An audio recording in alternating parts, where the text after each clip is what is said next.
afternoon, everyone. My name is Claudine Kennickett, and I am one of the 5 regional leads for Nebraska NeMTSS, as well as part of the Summit Planning Committee.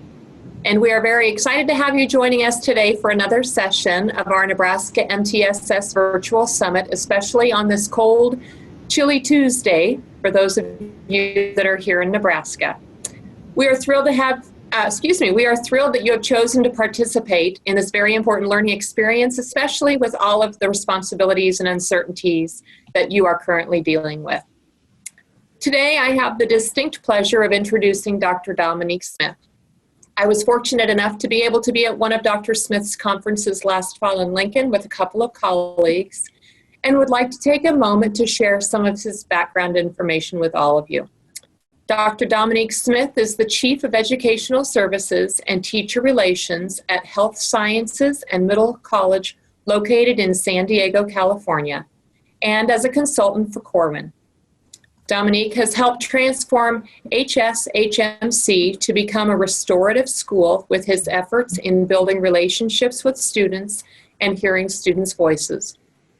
His focus on school-wide mind shifts to restorative practices and school equity have taken him across the world to help schools make change.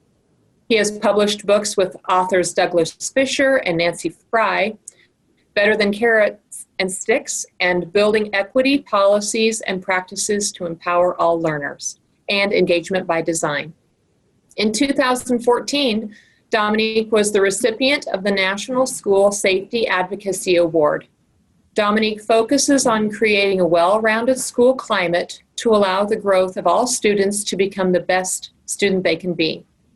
He believes students have the right to feel like they have a future and can be successful no matter any situation.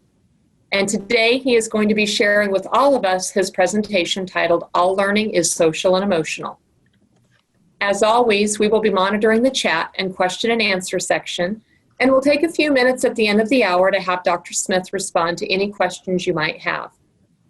I would also like to mention that educators in Nebraska will have another opportunity to see Dr. Smith in person in the spring of 2021, and I will be sharing additional information about this at the end of the presentation. But at this time, I would like to give a warm Nebraska welcome to Dr. Dominique Smith. All right. Well, thank you very much. Always nice. I got to go to Nebraska last year. We had a good, fun time. I'm super excited to be going back. As you heard, I am in California. I am in San Diego, and right now we're having a heat wave, so it's a little bit different than all of you. So I'm going to bring some of that, heat your guys' way, and we're going to have some fun. As it is titled Social and Emotional Learning, I'm hoping that you understand that social emotional learning also ties into what we look at when we talk about equity. And as I've been doing my work and as I've been working and running a school, one of the number one things that I realized is, what do we say? How do we theme? What do we do to create something that's special? And the number one thing that I have seen is the language that is placed in our buildings. The language that is placed in our buildings changes the mind frames of our students. And as you see here, this is my daughter, and she's holding up one of the signs that you'll see all over my campus, and it says, "You are beautiful." Why we start here is we think about social emotional learning. If we think about equity, if we think about connection and relationships, it all starts with what people think and hear. And too many times throughout my journey as an educator, my students, my staff, my families, the community has walked in and not feeling great. They've walked in, they haven't felt better than others. They've felt that they aren't beautiful. So when I see someone, when someone walks into my building, I hope the first thing they hear, the first thing they see is, "You are beautiful." The second component on this screen is to make sure when we are together, communicate, talk, have conversation. I'm hoping that you will write in our chat box, you will ask questions, we will communicate with one another. Because as I have the main screen right now, I want to make sure all of us are allowed to share the wisdom that we bring to the table every day. So if you haven't, I want to make sure you start any day or any afternoon, or just to make sure you practice doing this, is look yourself in the mirror, look yourself in this camera, look yourself in your cell phone, or if there's someone near you, look over to them and say, "You are beautiful." You're allowed to. I'm giving you permission to. Please, it is your statement to own and to say, "You are beautiful and you deserve that right." So as you see, this is my daughter. I want to make sure it's very clear. I have 3 children. I'm very transparent. And she comes up the most in my presentation, so I'm not going to lie to you. She's probably my favorite child. So I'm just going to throw that out there as you get to know a little bit of me. So I'll bring her back one more time. This is Emma Kay Noel Smith, my beautiful little daughter. And I bring it up because the number one thing I think when we're trying to build connections, when we're trying to understand individuals, it's a name and the power that a name brings. And so my daughter's name's a little different. Her name is Emma Kay, and people have always asked me how she got her name, and it came from 2 reasons. My grandmother's middle name was Emma, and when she passed away, I said if I ever have a daughter, I'd name her Emma. Her part for K comes from my wife's sister's name starts with a K, my sister's name starts with a K, my mother's name starts with a K. So 3 women that would have an impact on her life are K. So we left it Emma Kay. People always ask me though, why an E? Well, where'd you get that? And the fun story is my dad's Polynesian. He's from the island of Fiji, born and raised. And when he, raised me, he said, always be an islander. So as I researched names and I talked to my cousins and my aunties, I realized a lot of us have a lot of A, E, I's, O's, and U's. So I put one more E and I said, there's my princess. So why do I bring that up? Because as I am a leader of a school and as I get to know new students, this is a huge component of my work. Every year I get a group of new kids and I have to understand who they are. And I have to understand a little bit about them. So as I get to know them, one of my expectations for myself is to know every student's name on my campus. And so I go through a series of questions with my students, just so I get to know them. Is there a nickname that they have? Is there a culture behind their name? How do people respond to it? Because I need to generate a conversation to build a relationship, but also understand some of the situations my students have been through. For example, I'll put myself in my position. When my name is Dominique, but if people haven't met me or if they haven't had an interaction with me, sometimes they think I'm a girl. I've had this happen plenty of times where people will say, oh, Dominique is the girl's version. And I just did a little research on this right now. And 7 out of 10 Dominiques are women. So I understand where that might come from. But what I've realized over the years, and as I've connected to it myself, I see this happen to my students all the time. I have seen my name be shifted to Dominic, the guy version, the boy version, right? And as that has shifted, and when people have got to know me and continuously say my name wrong, I somewhat check out of the conversation. Because if you call me Dominic, I believe I don't have a connection with you. I don't believe you're invested in me as much as I am invested in you. And so it starts to pull me away. At the same time, I can remember every teacher that has ever said my name wrong. Because what I experienced is they didn't try to fix it, even though I said, hey, it's Dominique.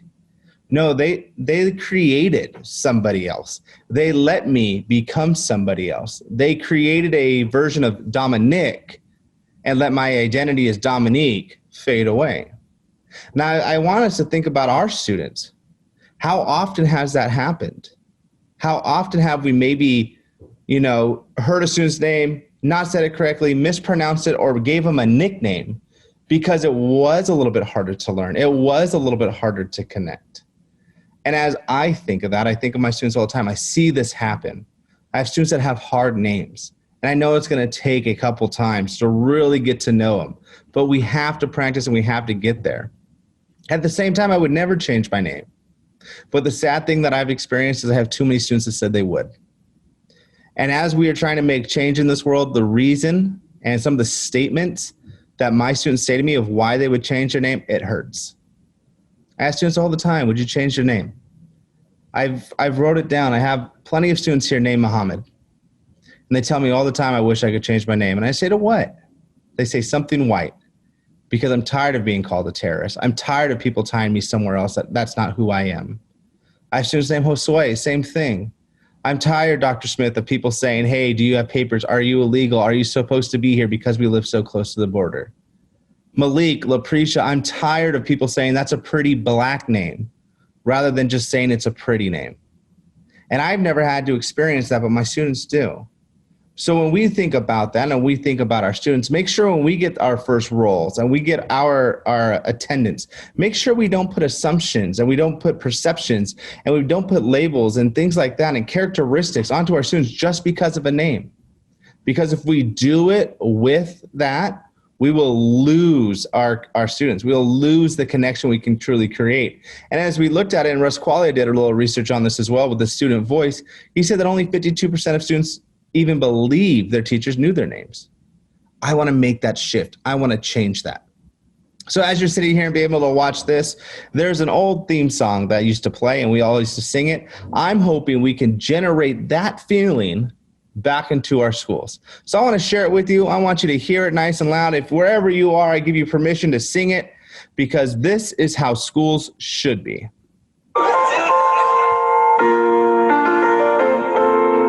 Making your way in the world today takes everything you've got. Taking a break from all your worries sure would help a lot. Wouldn't you like to get away? Sometimes you want to go where everybody knows your name, and they're always glad you came. You want to be where you can see the troubles are all the same. You want to be where everybody knows your name. So when I hear that, I'm like, that's exactly how schools should be. Everybody that walks in the building, 1 adult, 2 adult, 5 adults, they should know that student. They should know them by name, greet them by name, say hello and I missed you and I'm so happy that you're here. One of the things I'm hoping we change, and when we talk about equity and we talk about social emotional learning, I'm hoping when students miss, when they return, it's not a negative experience of like, here's all the work you missed. It's a celebration. I missed you. I'm glad you're here. Yesterday was different because you weren't here. Because that generates a person's identity of saying, wow, who am I? People wanted me here. People believe in me. And that changes the norm. Right now, as I'm in my school, not all of your schools are dealing with this, but I can't see my students. I can't connect with my students. I miss them more than ever. So what I've committed to and what my team here has committed to is anytime we are in a Zoom session, every student's name will be said because we will now connect with the students. Now, where did that come from? How did we come up with that idea? We created this norm years ago that every student's name would be said every day within class. Not in a negative way, so you can't count it if you called somebody out in a negative way, in a positive way. As we're making eye contact, as we're touching a student's shoulder, as we're kneeling down and having conversation with them, for giving them a hug or high five or whatever it may be, as that is somewhat not possible in some of our school settings, by saying a student's name every single day, and all of them, it starts to say, I see you still. And that is something that students need. That's what something that students thrive for, is being seen, being known, being understanding that they are part of something bigger. So that is our huge component. What I ask you to always remember, and I encourage you if you have time to pop it into our chat, is what's your why? Why are you an educator? I think this is the number one question you have to live by. Because when you ask your why, and as you start to maybe see some of them pop up in our chat box, we start to understand that students and us have a deep connection. And our why usually has some type of social emotional learning component to it. And that's what I'm hoping all of us will be able to see. When I think of my why, I think of the students I serve. I am lucky to work with the students I get to work with every day. I am lucky to experience the students I get to work with every day, because what my why is to be the adult that never leaves. I have wonderful students, amazing students just like yours. And just like your students, my students make poor choices. They make mistakes. They choose to do the wrong thing. But me, my why, my commitment is to never leave. So when they make a poor choice, when I know they're going to make a poor choice, or when they make a mistake, I can say, I'm still right here. I can say I'm frustrated, I'm hurt, I'm disappointed, but I'm going to say, what are we going to do to learn from this? What are we going to do to move forward? And I think sometimes in our social emotional learning journey, we forget that. We forget our why. We forget the connection. And I'm hoping you can remember that, because when we remember, oh, I'm doing this because I didn't have a teacher and I needed one, or I'm doing this because I did have that one teacher, or I'm doing this because I wanted to change lives for students. When students are making those poor choices, or when students are making mistakes, I'm hoping you can live back to your why, think of your why, and then say, I'm here for you. What are we going to do right now to make it better? Because that drives me, and that should drive all of us. My why really focused too on the 3 children that I have.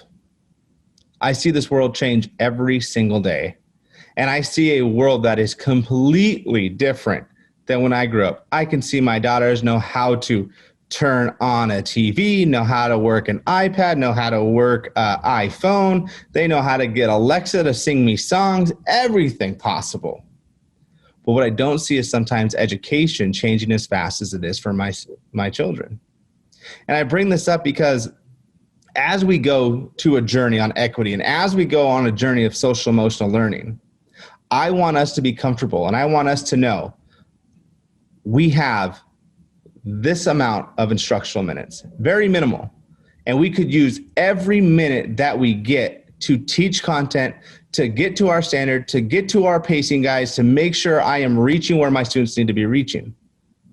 But at the same time, as I think of my children, I want to teach every adult that is an educator that it's okay to take some of those minimal instructional minutes and use those to work on the whole child. We have the right, we have the opportunity, and that's what I hope we can create. So my big why is to make sure I can help adults see and understand it's okay to use our instructional minutes in this format. The other big thing that I'm hoping to make sure everybody understands is the difference between these 2 terms. I see people living all the time, especially my students and my families living in the world of equality. I'm hoping that I can see the difference between the 2 and I can teach the difference between the 2. I have plenty of parents that call me frustrated and say, that's not fair. And when I hear that statement, I get kind of happy because I know I can generate a conversation. I know I can start to showcase what's the difference between the 2.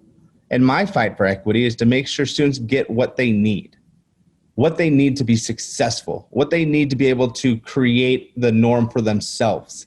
So as I look at that, you've probably seen photos such as this. And as we've probably seen this, we were like, this is a good idea. I figured it out. I know what equality and equity is. As I used to use this years ago in my presentations, as I started to talk about equity, I started to realize that this photo isn't generating the conversation that needs to be generated.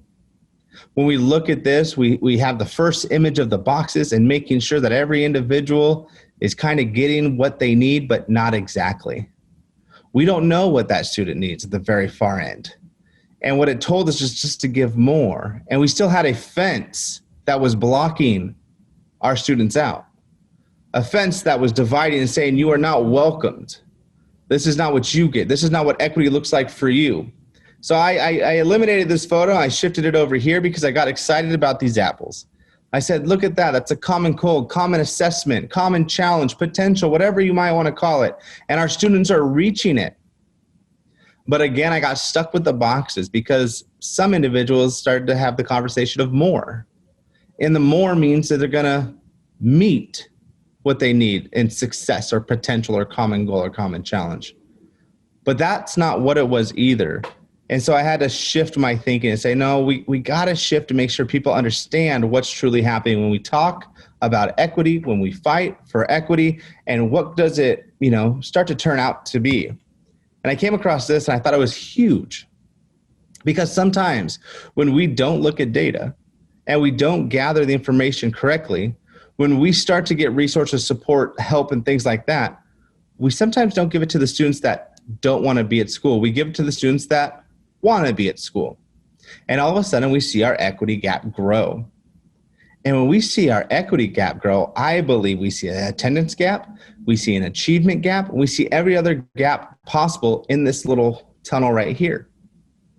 Because equity can change so much for students. I ask and I hope that teachers can start to look at data, understand exactly where are the inequities right now within our school and how can I change them? So when I come across this is what I see. This is what I use. This is what I have the conversation around with my parents, my students, my teachers. In our first photo, we can give everybody the same. And what that's going to do is eliminate individuals from even participating, starting, being a part of. And I like the bike reference because we think about it. Oh, I want to go on a bike ride. Oh, if someone gave me a bike, I could go. And that's not true. That's not what you needed. What did you need to be able to go? And so when I look at the bottom and I see equity, that's a component. Yes, there it is. I need to figure out exactly what every student needs. And as you look at this image, I'm hoping you start to see like, oh my goodness, that's exactly right. I need to figure out what every child needs to have to be successful. And I want you to look at it in two worlds. One, the content area of your classroom, and two, the discipline area of your classroom or your school. When we look at this, so how can we implement equity in both? Because I believe that some of our schools are doing a really good job, but some of us still having gaps of building an equitable classroom by making sure the material in front of them is at where it can be to make sure our students are learning. And I think we do a decent job at that, but I think we could do a little bit better. But I think because it's our content area and we feel comfortable with it, it's easier to build an equitable experience there. Now, what I fight for and where I want to change, and that's why I became a leader, is I don't see equity within discipline. I see students being kicked out at higher rates all the time, and it's usually students of color.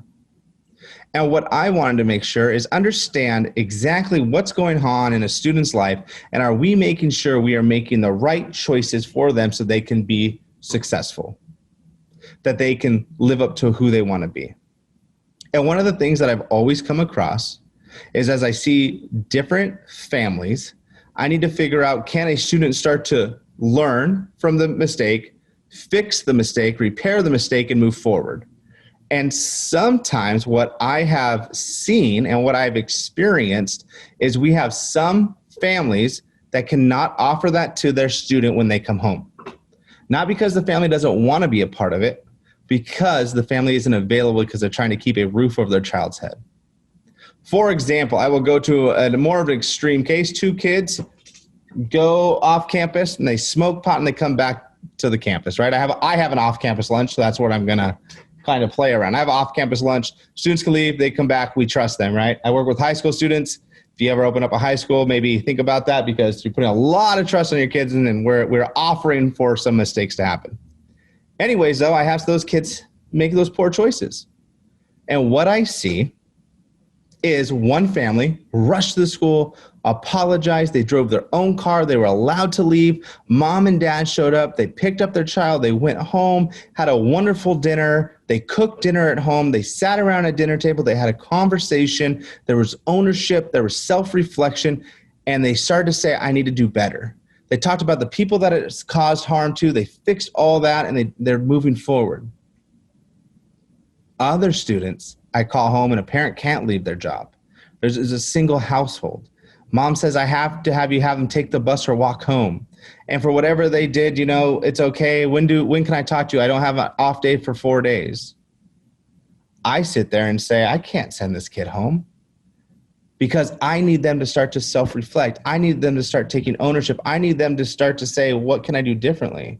I need to start to make that repair immediately. And as people get frustrated, like, how would you say, you kept one kid here and one kid had to go home for smoking pot or for fighting or for cheating or whatever it may be. What I've been comfortable with saying now is, in my professional opinion, as I work with these students, I'm doing what's right for that individual.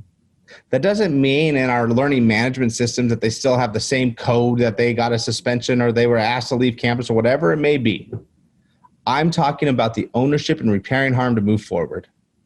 Because I don't believe, and I've experienced myself, I don't believe consequences change behavior. I think ownership changes behavior. I think self-reflection changes behavior. And I think the relationships with adult changes behavior.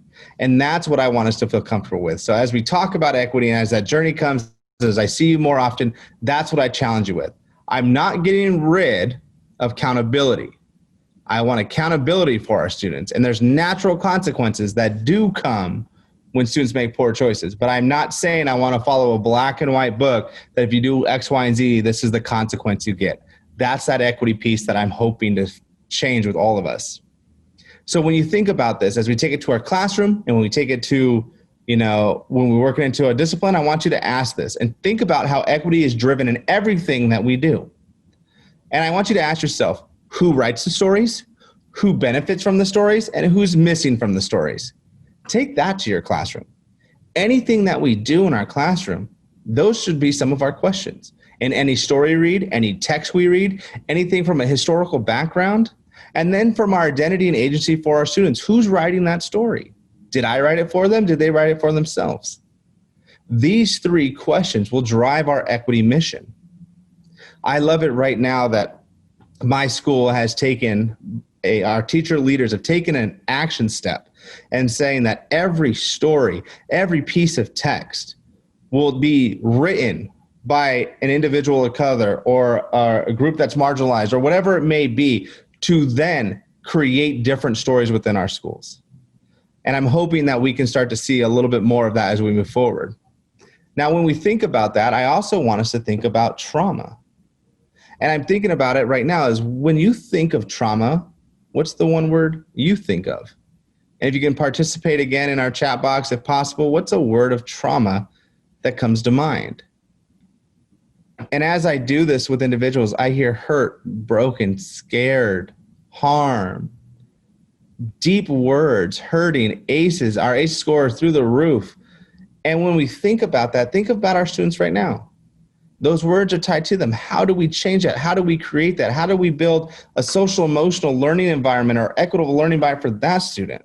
And when you think about it again, I want you to think of a student. Don't write their name, but think of a student right now that is experiencing trauma. And what student is that? And what do you need to do for them? As you think of your classroom, and we talk about equity in every form of it, think of a student that is experiencing trauma, experiencing that every day. What do we do for them? Because as we think of that in an equity lens, we can create another classroom that is equitable for everybody. I want you to think about this. Do you know what students have trauma in their lives? Have you got a list of that? Do you understand some of those students? Do you understand that some of the seating of our classroom creates trauma for our students? That because they can't see the door every day, that their anxiety level is through the roof? And why they misbehave is because they want to be removed from the classroom, because they want to be able to see where the door is exactly at. They try to get in trouble to move to the front of the classroom because they have a closer exit view, closer exit area to the front of the classroom. The little things that we can do to maybe change and create an environment for every individual that we come encounter with. So I want you to think about that student. I want you to think about a student that you love. And for a couple minutes, I want you to just dive in and hear and think of students that we care about, because this video is something we all have to see.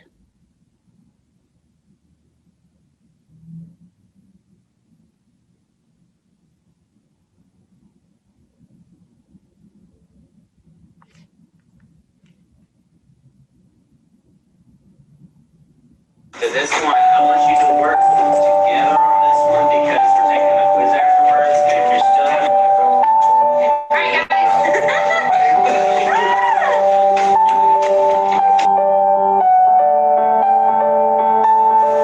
So I'm asking all the teachers to take pictures of things that are important to them. And you are very important to me. You make me want to come to school every day. I take pictures of things that are important to them, and you're important to me. You're one of the reasons that I want to come to school every day. And so, of things that we love and things that inspire us. So you are one of the reasons that I come to school every day. I chose you because you mean a lot to me and you're really important to me. So I wanted to take your picture. Okay? Take a photo of a student that really inspires us to be a better teacher. I chose you because you mean an awful lot to me, and I wanted you to know that.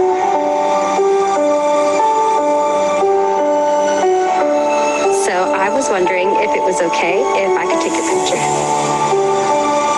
All right? Okay, that's fine. It's because I'm short. Okay, go ahead. Okay, so for this project, I've been asked to take pictures of students that are important to me. And even though you're sassy, and we're both sassy with each other, you're one of the reasons that I love to come to school. So they asked us to pick students today Asia that are important to us. And I just wanted to let you know that you're one of the reasons that I love to come to work and that you're really special to me. And I'm proud of everything that you've done. And so I wanted to take your picture. Okay. So let me explain to you what's going on. Hold on. All right, hold on. Why is it in my face? Ooh, okay, this is good. All right, so let me tell you why I'm doing this. So Mr. Henry, he asked that the teachers, he asked us if we would do a project. And are you here, Missy? Yes. So the project he asked us to do was to pick a student who means a lot to us and who is really important to us and take a picture of them. And the first name who popped to my mind was Zanaya Smith. Oh my gosh! So I was wondering if I could take a picture of you. Sure. All right, here we go. Oh, okay. Gotta get ready. Okay, one. Oh, you're getting higher and higher. Oh, so let me. Okay. Oh.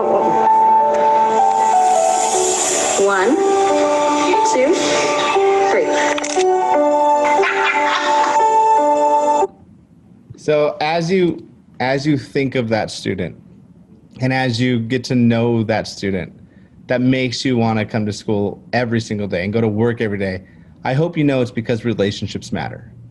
I'm hoping that you understand when we go into our classrooms to build equity, to have social, emotional, it all starts with our relationships. And I'm hoping that we understand it's okay to smile. It's okay to laugh. It's okay to let some of our students in and get to know us because that relationship means the world to them. That's a connection with them. And as I've done distance learning now, I've been on my campus, the number one thing is always relationships. I think I can be a great leader because students do trust me. They do believe in me. My credibility is higher. From a distance, at the same time, I'm going to be there. I'm going to support you. I'm going to say, I'm here for you. And if any of us have ever heard that you can't smile till Christmas, that you can't laugh with students, that you can't let them know a little bit of your personal life, let's get rid of that because relationships do matter. And as we do talk about relationships, the other thing I want to make sure you know is a famous quote that I love dearly is students who are loved at home come to school to learn, and students who aren't come to school to be loved. And I want us to think about that. What do our students need from us when they walk into the building? And that's the beauty of this work. There's a group of our students that are coming for that amazing, great content that you deliver daily. There's another group of our students that are looking for, asking for, searching for an adult to say, I'm here for you, I care about you, and I love you. And what I'm hoping we can do is, as everything we do, we change the language that we use with our students. Because as I've seen my students, as I've connected with my students, one of the things that has come up in some of the work that I've seen is James Shipp talking about being in the foster care system. And he was told, and he was talking about it, and he was saying every house that he ever visited, anything he ever did within his life, he was always told that he was a problem. And finally, the last home he was at, the man that he calls his father, he sat him down one day and said, I know you misbehave. I know you're struggling because everybody sees you and tells you that you're a problem. But we do not see you as a problem. We see you as an opportunity. And I thought how beautiful, how language can change the identity and agency of our individuals. If we tell our students they are a problem, they will try to live up to that story that is told about them. If we tell them that they are great and they can change this world and they can become whoever they want, they work harder for that individual because they believe in themselves again, and they believe in that individual in front of them. At the same time, every kid is one caring adult away from being a success story. We can be there. We can challenge that. We can make that and help that grow in each one of our students. And it's all about our identity and agency. As some of you, your identity and agency is through the roof. That you feel and that you tell positive stories about yourself and others around you to say positive stories about who you are. When you hear that, you create that positive identity that shifts into our agency saying, I can conquer the world, I can do things, I can set goals and I can maintain them or obtain them. But at the same time, if our identity and agency is low, we start to shift. Where if students do hear you're a bad kid or you're always in trouble or, hey, this, and this about you, they start to live that story. And then their agency becomes lower. They isolate themselves. They lash out. We start to blame others. The reason I'm bad, the reason I don't do well is because I'm at this school, because of my teacher, because of my parents, whatever it may be. And if some people are like, does that really happen? I have a video to show you and say, does this truly happen in our schools? And what are we going to do to hopefully make a change? Babies this young are extremely responsive to the emotions and the reactivity and the social interaction that they get from the world around them. This is something that we started studying 30, 40 years ago, when people didn't think that infants could engage in social interaction. In this still face experiment, what the mother did was she sits down and she's playing with her baby who's about a year of age. I'm like a girl. Oh. And she gives a greeting to the baby gives a greeting back to her. Yeah. This baby starts pointing at different places in the world, and the mother's trying to engage her and play with her. They're working to coordinate their emotions and their intentions, what they want to do in the world. And that's really what the baby is used to. And then we ask the mother to not respond to the baby. The baby very quickly picks up on this. And then she uses all of her abilities to try and get the mother back. She smiles at the mother. She points because she's used to the mother looking where she points. The baby puts both hands up in front of her and says, "What's happening here?" She makes that screechy sound at the mother, like, come on, why aren't we doing this? Even in this 2 minutes, when they don't get the normal reaction, they react with negative emotions, they turn away, they feel the stress of it, they actually may lose control of their posture because of the stress that they're experiencing.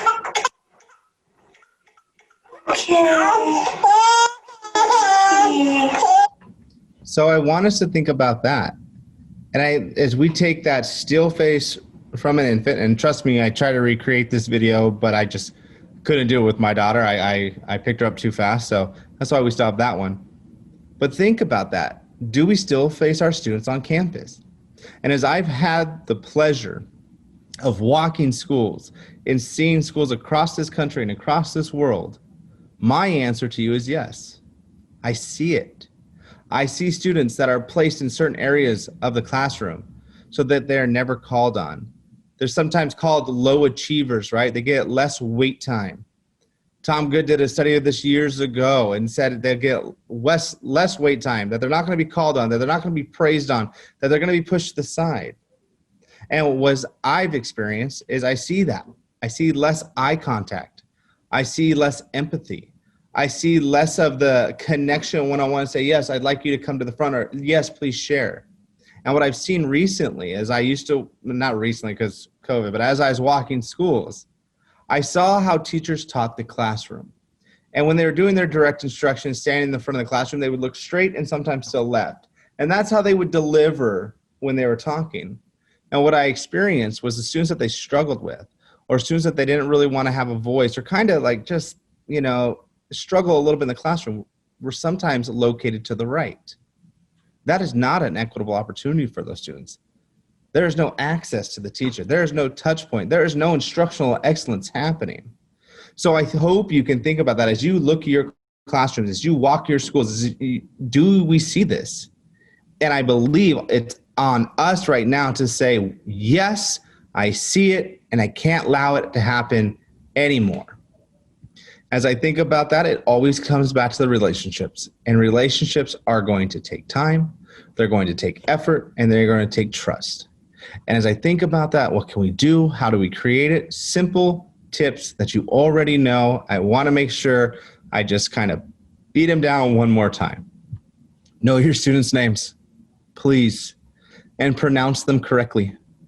Because when you don't know them, when they are said wrong, if they have a nickname every day in your classroom, they know there's no connection.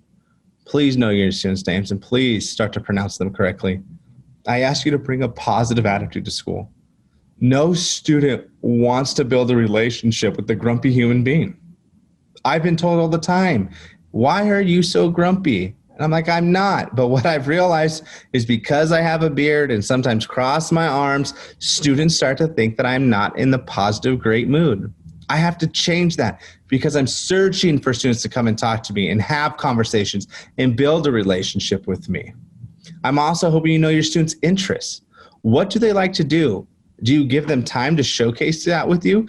Do you share back with them? Do you have that connection with them? And it's been so great because as I talk about how important relationships are, one of the things that I recently heard was you can't build relationships in a distance world. And I said, yes, you can. And it just showcased again, when the teacher wants to take the time, the student's going to showcase their interest always. We can do that on our campuses. We can do that from a distance. We can do that no matter where we're at. Our students want to share with an adult that says, I want to hear, I want to see, I want to participate with you. The big one that I always say is please make home visits if you can. Home visits are extremely important. As I saw some of your roles in the chat box, the more opportunities that we go to the house setting in a positive way, saying I'm here because I care and I'm worried, that builds a connection. And it gets us to understand where our students might come from and the experiences that they're dealing with. So please, if you're ever offered, please, please, please go make a home visit. And I also ask you to get back outside. Go see what your students do because your students perform better when you show up because sometimes you're the only adult that has ever seen them. I can tell you every adult that was at every football game when I played. And I knew it, and I worked harder the next day or that Monday when I came back to class. I remember my biology teacher being there and me working harder in her class. I remember struggling in math and seeing my math teacher show up, and I was like, no way. He's invested in me right now. He came to see me. He probably didn't just come to see me. He probably came to see a lot of people. But in that moment, it was for me. I tried harder in that classroom. I know when students see staff out in the world outside of these walls of our school, they get excited. They're like, no way, our superhero is in public. I can't believe they left the building. And it changes that connection you have with them. Easiest way, bunch of research around this, is a 2x10 approach. We ask you to take 2 minutes a day for 10 days in a row and have a conversation with your student. We don't talk about work or school. We just talk about life. We talk about other things. And what you'll start to see is that the students that are kind of shut down and kind of pushed away and kind of disconnected start to gather and have deeper conversations with an adult. And now that is an adult that we can bring back into the conversation on day 20, on day 50, on day 179, because it starts to connect again with our students. So I'm going to finish today as we discuss the power and the situations that come with, thinking and understanding. We know perceptions, and perceptions are huge. And we've all experienced this. We've experienced ourselves as individuals. We've experienced as educators, to our students, to our families, and to each other. So when I think about this, I have a story to tell you. A fun little fact story is years ago, about 14, 15 years ago, Colgate toothpaste company was not doing so great. They wanted to change it up a little bit. And they said, how do we become better? And they said, we're going to make traveling dental floss. Everybody will take it. Everybody will carry it on them. Some of us carry it on us every day right now.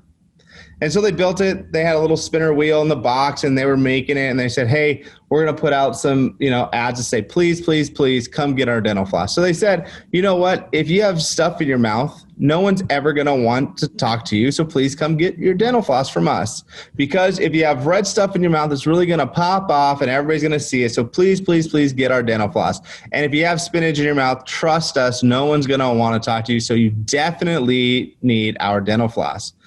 And now, as I told you that fun story of Colgate, and I added some photos there, what I wanted to make sure you understood was that our stories can prime people's thinking. I can prime your thinking. I can tell you where to look. I can tell you on where to look and only look. As I told you that story, is I shared our thinking of Colgate. It targeted a mouth. It targeted the things within the teeth. And I made you look right there at that mouth. What did happen, though, is as I primed your thinking, you only looked in this little box where everything else we didn't see.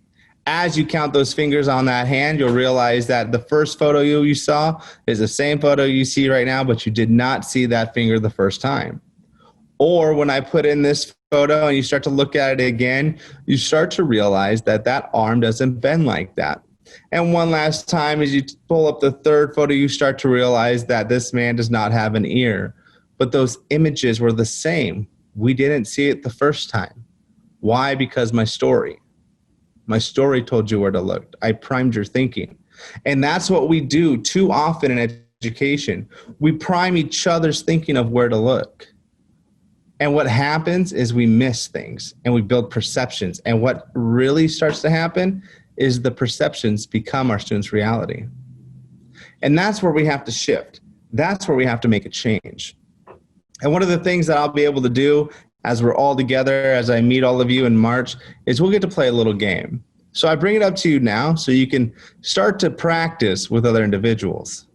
Because what happens is we make perceptions about individuals. We see a human being across from us.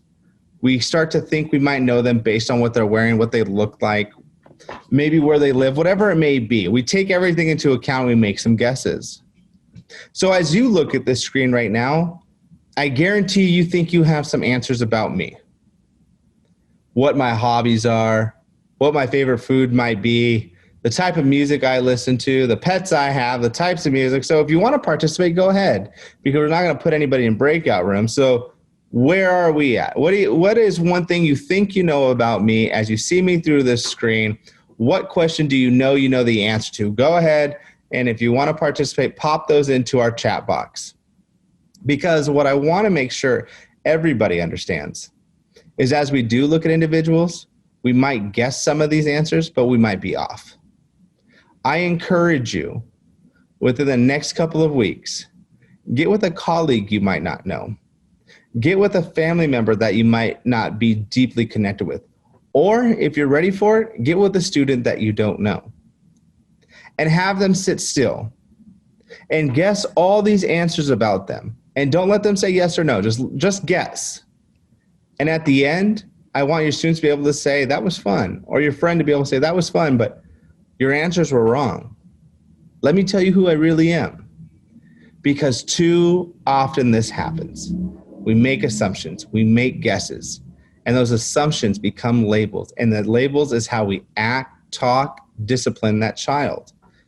That's how, if we see a colleague that we don't know and we make perceptions, we make assumptions, we put labels on them, we act to the labels rather than to the human being. We don't connect with them. We don't really know who they are. We believe we have a story, and the story can be so wrong.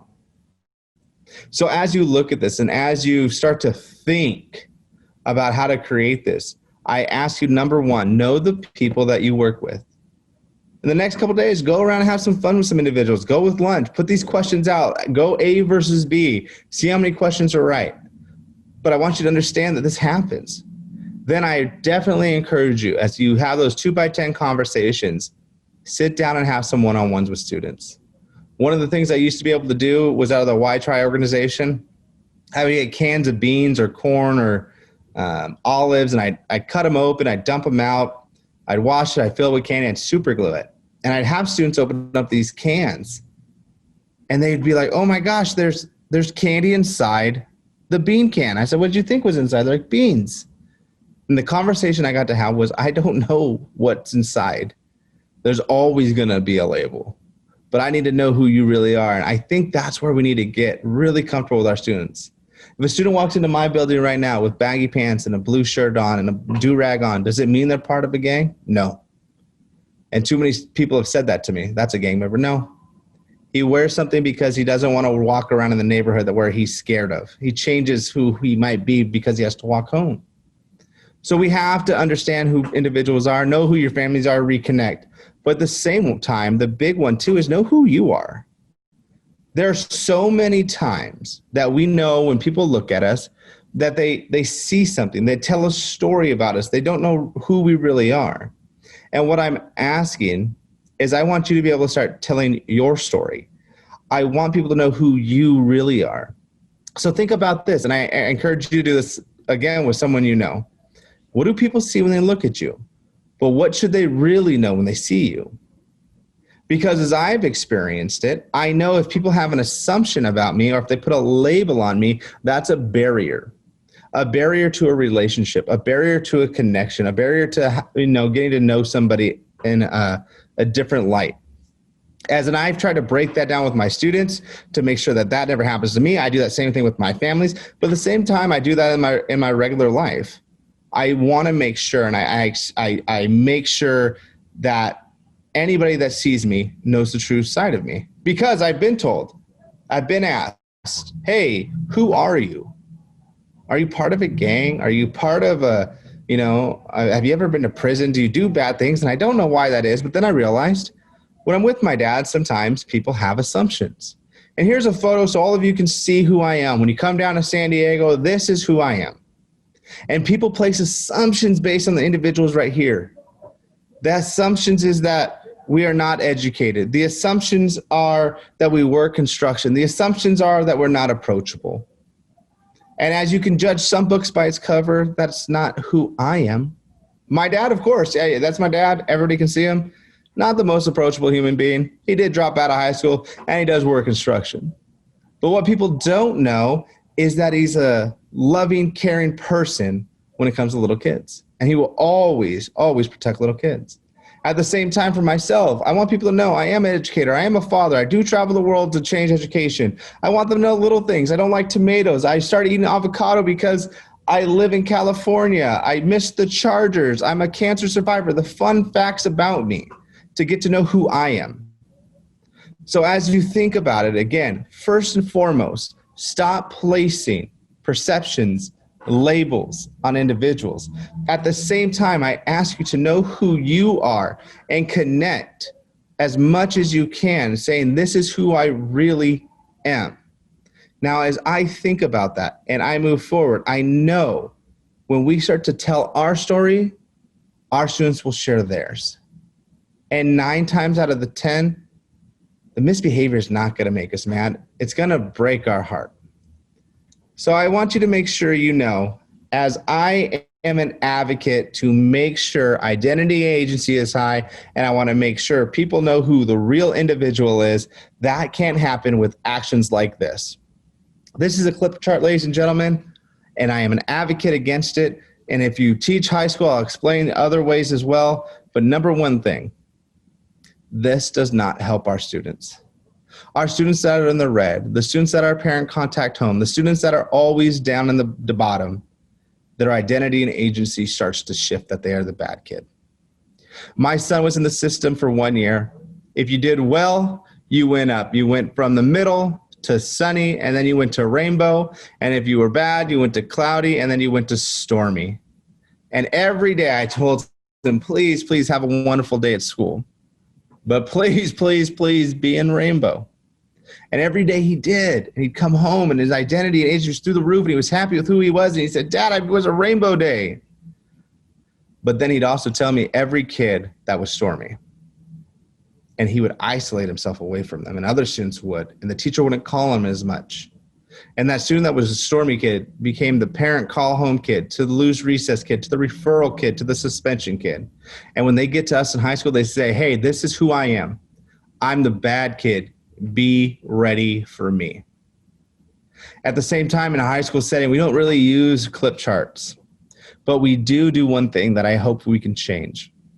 A lot of teachers sit at their desk or at their podium, or they're standing in the front of the classroom, and as they're delivering their message or their content, if a student's not really engaged with them or interacting as much as they want, we sometimes call that student out by name. Like, we're standing up there, we see a student kind of chatting on their phone, texting whatever it means, and we're like, hey, Jacob, pay attention up here. That is the same effect. It's called shame and humiliation, as it felt when you had to walk up, when you had to clip down. Students don't like shame and humiliation. They get, uncomfortable. They react. And any time that we do that, we are offering for confrontation. If I say, hey, Jacob, I need you to pay attention up here, if Jacob gets frustrated, he might say, I need you to be a better teacher.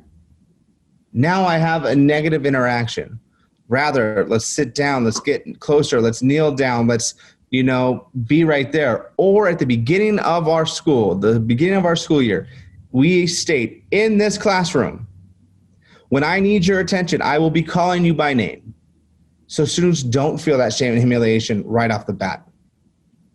I leave you with this, and I hope that you can think about it in every realm of your work. The bottom of these clip charts always say contact parent. That is not the person harmed here. That is not an equitable experience because that kid is always called.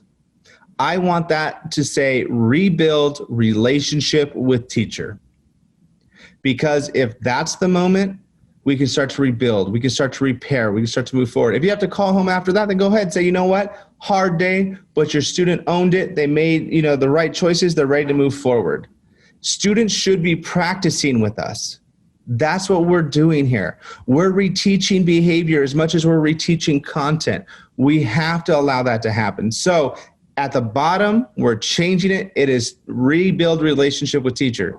The same thing happens in our classroom. Instead of kicking kids out and asking other adults to get them for us, we should be saying, any chance I get, let's rebuild relationship. The top, what I always want the best thing to be, is to call home. I want more calls home for the positive things that students do. I want parents to experience the greatness that their children have. Because as a parent myself, I knew exactly when I got that call, I got the call from the school, I automatically got upset and frustrated because I only thought it was going to be a bad call. And when I heard a teacher get on the phone and say, hey, I just want to let you know that your son did amazing today, that he said that you practiced a math test with him and he got 100%, I felt on top of the world. I kicked in a calculus classroom door. I said, who needs help with math? Because I just passed a 5th grade math class.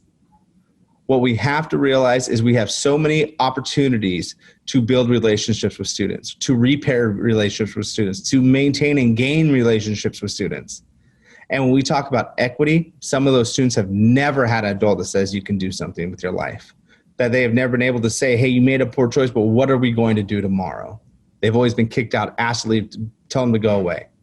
That blends right into the social emotional work that we're going to do. We're going to rebuild the identity and agency of our students. We're going to help them, achieve goals, set goals. We're going to help them understand when to push the pause button and, not to burst out in the middle of class. And we're always going to build those social skills on how to repair and build relationships. I hope within the hour with me, you had fun, you had some things that sparked your mind, and I definitely cannot wait to be able to be a part of your schools and setting when I get to come back to Nebraska in March. So thank you for being a part of the day with me today. Thank you, Dr. Smith, for being here with us today. And as I did back in the fall when I saw you the first time, I have written several notes to myself to remember. I appreciate the reminder of the importance of investing in each of our individual students and the message that we see them. I also wrote down some information about educators remembering their why and how critical that is, and that our time with these students is short. And bottom line, the relationships matter. That's an excellent reminder that we need to see each individual student and invest the time, effort, and trust in them. And as I mentioned at the beginning, Dr. Smith will be traveling through Nebraska next spring, and his stops will include ESU 3 in La Vista on March 22nd, the Eunice Center in Kearney on March 23rd, and ESU 13 at the Sydney location on March 24th. Be watching for registration information in the near future. And again, we do appreciate you taking the time to join us here today. We do hope you're able to come back again this coming Thursday at 4:30 when Heather Robbins shares her message of strengthening the system through problem solving. And that audience focus will be on administrators and school leaders. So on behalf of our Nebraska MTSS team, Dr. Smith, we would like to thank you one more time, and we hope that the rest of you have a wonderful evening and a great rest of your week. Thank you for being here.